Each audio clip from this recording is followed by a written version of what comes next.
A lot of girls in America want to be like you. They want to play high-level Division I soccer, and they want to get to the next level. So tell me a little bit about how you started within that process. I would say recruiting wasn't even a thought for me in the beginning. Definitely just working on training all the time, playing with my team, getting feedback from coaches. Yeah. So you would say the major thing is that you love soccer and that you really just want to improve and get your skills to Yeah, that you've next got to level. love it to play at this next level. It's a lot. It's a huge time commitment. It takes over your whole life, so. So how did you stay within that headspace? Like, do you just love it that much that nothing else matters to you? And like, how did you go through that while you were developing? I mean, yeah, I would say it's also important to take time away and make sure to spend time with your friends, spend time with your family, or you will get burnt out. Yeah, it's always good to have a good balance, but yeah, you do got to love the game to be playing college soccer. So how do you manage that balance? I mean, a lot of the players that I mentor, they have a hard time managing school and soccer. So how do you get that next level of skill development while also maintaining those relationships off the field? Yeah, well, I'd say right now I'm training every morning, lifting, running, and then we have classes in the afternoon, but I do have time in between to go get lunch with my teammates, or you could go study with your teammates, do things together, go train together. Yeah. Absolutely. So putting really good people into your life so you have a little bit of synthesis so that you can manage that and put them all together. That's absolutely great. So is that something that you did before you even got to the college level? Yeah, I would say always surround yourself with people who have like-minded goals as you, because my best friends growing up, we all played soccer together, we went to school together, we were very like-minded, so we stayed on top of each other and held each other accountable as well. Absolutely. So, I mean, there's all different types of situations. So let's say I'm not in a situation, or the girls out there watching aren't in a situation where they've got a lot of like-minded other girls around them. What kind of advice would you give to them? I would say keep your head down if you still got to train if you want to be at this next level, so give it everything you have. You'll find those people along the way as you progress more in your journey. Absolutely. So how did, being around other like-minded players and girls throughout your development process kind of help you grow as a person and as a player? We just always were together around each other, and we had the same mindsets, which helped. So, Absolutely. So in terms of training, right, you said that to play at this level, obviously you need to be at the top of the top. So how often were you training when you were getting ready and when you knew that this is the path that you wanted to take? yeah, in high school, I was training Monday through Thursday, Fridays off, games on the weekend. It was every day. So I will say it's hard to find time on your own when you're playing that much, but weekends off, always going out to the fields, playing with my brothers, doing a lot of that stuff. Also, remember to take care of your body because you can get overworked and burnt out, like I said before, and you don't want that to happen. Absolutely. So did you have someone guiding you through that process, or were the girls that you were working with kind of helped you? How did you manage that, and how did you determine the right path for you? I will say I had a great coaching staff because I played for NC Courage at the ECNL level, and the coaching staff was great, very supportive. I also grew up in a soccer family where soccer has always been our whole life, so I've had a lot of help from my dad as well. Absolutely. So in terms of that being integrated within soccer, how did that help you, and what kind of advantages does it give you, putting everything together and, putting a real focus on bringing in off the field and on the field together to help you be successful at this level? I would say it's just about being smart. You can't, sometimes you're traveling for the weekends, you miss Friday night football, but you're with your team, so you just focus on what you can. And you've given this commitment in this time, so you have to stick with it. So do you see that as a sacrifice, giving up those things? I mean, a lot of the times, people say, you have to cut out Netflix, you've got to cut out the YouTube videos, you got to cut out this and that. Is that really a sacrifice for you, knowing that you've got something so much greater in the works for yourself? I would say yes and no. It is a sacrifice. You're cutting it out of your life, but for me, the sacrifice was worth it because I am where I want to be today, and I would make those same choices again. Absolutely. So, given that, how often do you continue to keep up with, the girls? Is that a good relationship going forward and that you guys are helping each other still to this day?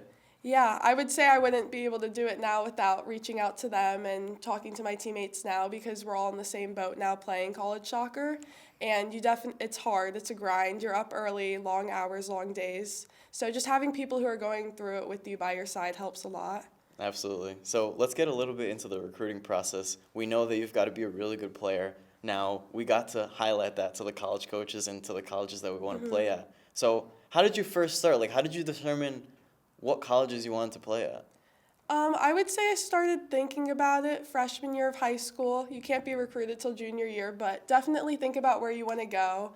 I knew I wanted to go to a warmer state. I don't like the cold, so that's why I'm in Arizona and I was in Florida.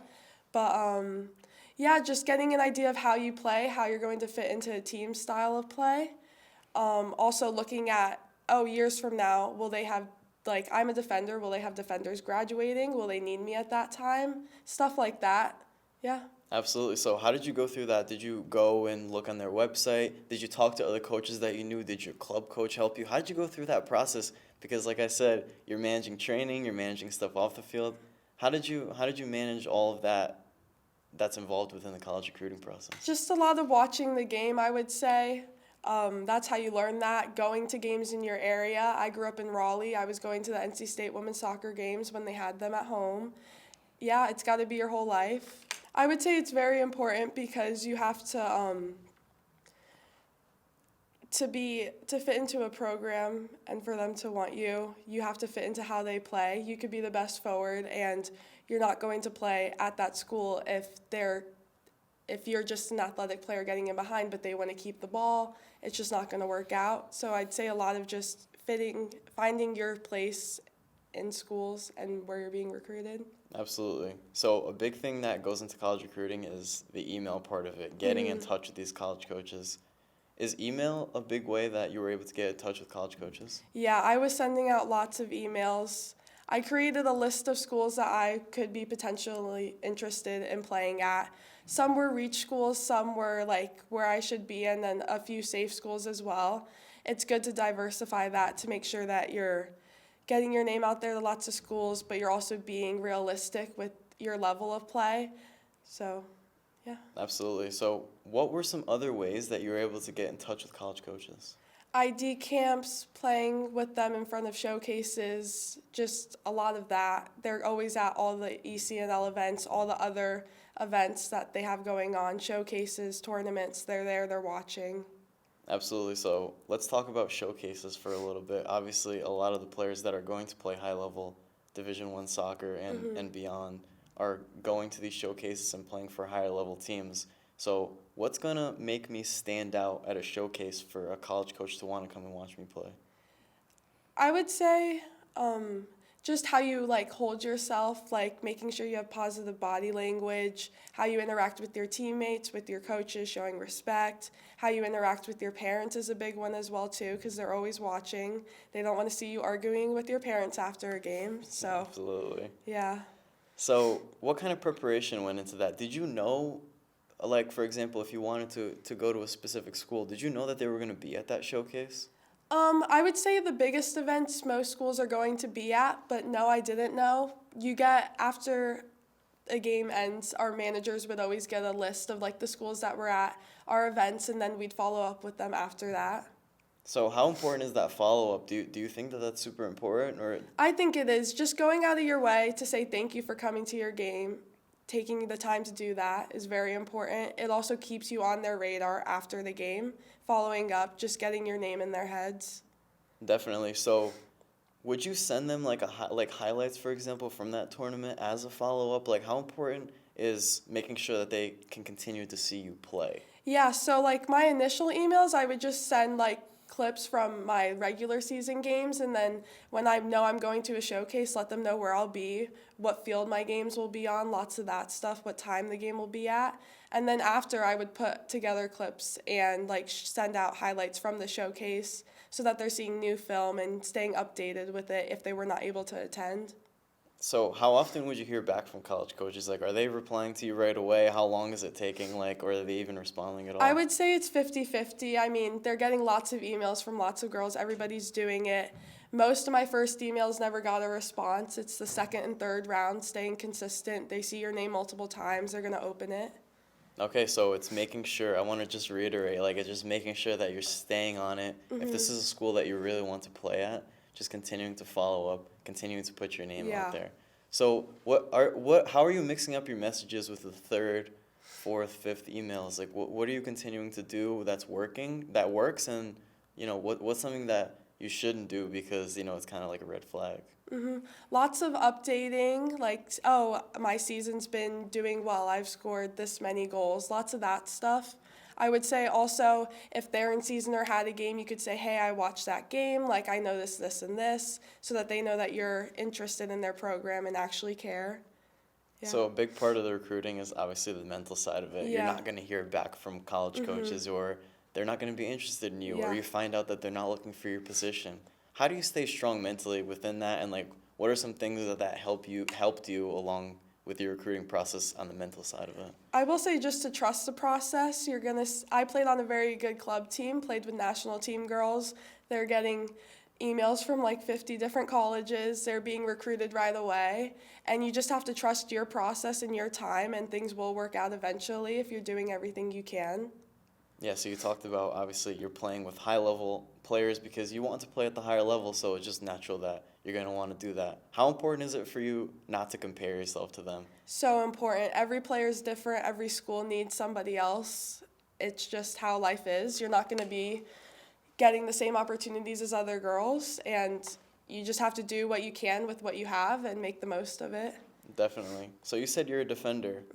How heavily are college coaches recruiting defenders nowadays in the women's game? I mean, all the time. There's 4 defenders on the field, 3 sometimes. They always need them. Yeah. And what are some qualities, if I'm a defender in the women's game and I want to play high-level Division I soccer, what do I need to have in my game?